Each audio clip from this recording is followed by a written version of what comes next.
शुक्र है मौला का, कितनी प्यारी और ठंडी सुबह है।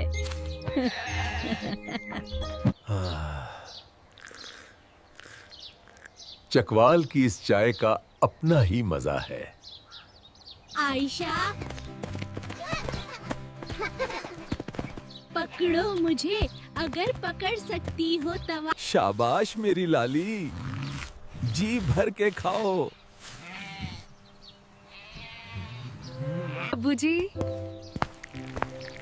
सबके लिए गर्मा गर्म चाय तैयार है। फिर पता है क्या हुआ?